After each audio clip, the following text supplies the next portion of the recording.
bitaw. Nagbaklay ba? Unya ulan man kayo. Nag-ulan ko ka ng ice sa gawas man istasyon. Nag-ulan ice. Nagbaklay. Okay pa tong bago pa siya nabasa kadugayan bitaw kanang bugnaw na gyud kay. Di naman ikaw di na nimo mahibalan ba mo yung ipamalin gahi na. Unya nasipa mo yung ulan no guys. Unya naway dako kay kahoy. Ingon siya, hindi nalangkos na po makahoy magpahulay. Naglingkod siya, namay. Kanang pag daw buntod gamay, naglingkod siya. Samtang naglingkod siya kay, muli yung pasakay. Nag-observa lang siya ba? Samtang naglingkod siya, mukhang siya kayo. Siya ba ano man niya? Ilang taon di ba kayo? Niya, karon, tugnaw yung isa na. Iyang ikay-kay, namay bundok-bundok ka ngayang ikay-kay. Sa sige niyang kay-kay, tao man di ay. Katong bundok-bundok ka gamay. Tao di ito. Kay naapoy tao na unang baklay sa iya. Unya, tugnaw na mag-islanan. Dito sa silang sa kahoy nagloko, nasisig ka ulanan, hangtod na butakan sa kais. Na kinipong ikaduhang ng baklay, natong na mag-islanan. Dito po sa silang sa kahoy, nakliko po siya itong bundo-bundo, nga tao di ito.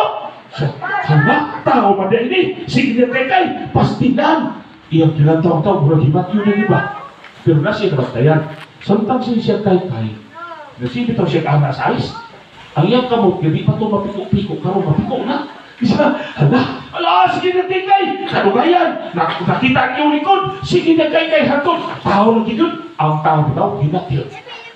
Ang iyang libuhan, iyang gialsa.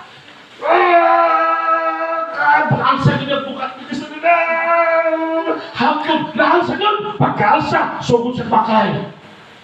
Natingala siya baklay. Sa sige siya baklay, bukat ka niya di alsa. Sa sige siya baklay, ang tuhod ko di pa mapiko-piko. Karoon mapiko na. Isimuro mo niya. Sige niya alsa, sige baklay. Luksong, hangtod, bahasbida na po. Bukat Kristo na, bahala na. Hanlas, laksong, baklay siya hangtod. Luksong na po, kurbada, kakahuyan. Hangtod, naabot sunahan. Pagkabot ito, tuloy-tuloy yun. Naibalay. Nakapangayo sila tabang sa balay. Naluwas niya ang tao. Naluwas po siya. Layo na ya. Naatay mission for all. Ano to, bitaw? Unahon na to, ato panimay. Ang nagkabataan, mga hinibugpas kinabuhi. Saan ang bitaw mag-iyakas sila, ha? Maandam sila sa langit. Ikaw po ganagiya. Maandam bukas na rin pagkapulitan.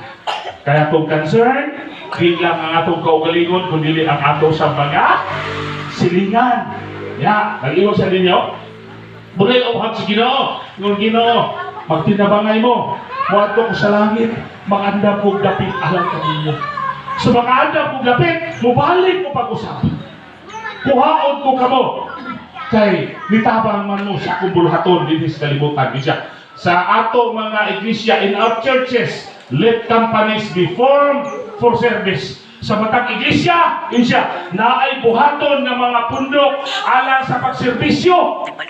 Hindi ay pagkadro. Trabaho ni. Ipatrabaho kas Ginoo alang siya buhaton. Isa pagserbisyo. O niya, dayon siya. Let them seek to gather souls from the corruption of the world into the seething purity of Christ's love. Ang kidro ni ay, ang atong pundok, mutigom kat hamiling talag alang sa langit doon nga Puloy-ana.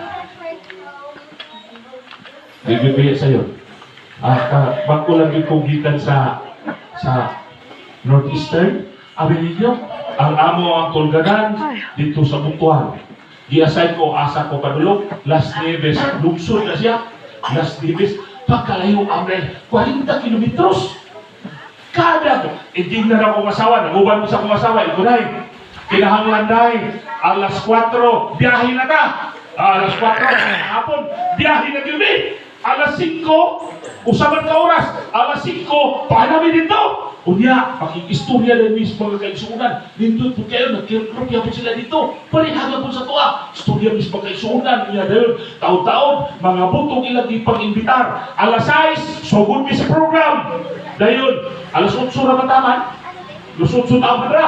Gigilang ikuanan kay pag alas 8 nidya, ilahan na nga kanang nana sila kanang bitaw. Curfew. curfew na nila. Lasutsoy ni siya. Kinahanglan maplastar yun. Human yun sa kanang bitaw. Gibubo rin ako ang usay. Bubuo rin ako ang presentasyon. Ang taas, ang kinabro nila. Dito sila. Ang tanan! Maningog na tanan! Abi niyo, maghilisod na sa kung saan pagpunta. Sa diyan bitaw maningog na tanan. Muna, 15 minutos lang ha! Ayaw lang pasuray! Kay, maningog na ba tanan? Niya, kanang bitaw, karon kay higugma man ta sa Diyos. Kung sa may angay na itong buhaton, pag-istorya yun kung sa angay buhaton, butingog na kuban, hala, daghan kay maningog. Una, ang importante mga kaigsuunan, ang ato na ginagay ko na. Kay, mutigom ta og mga kalag alang sa langit nun niya, porbil ana. Ingo na sa ninyo, kung adunay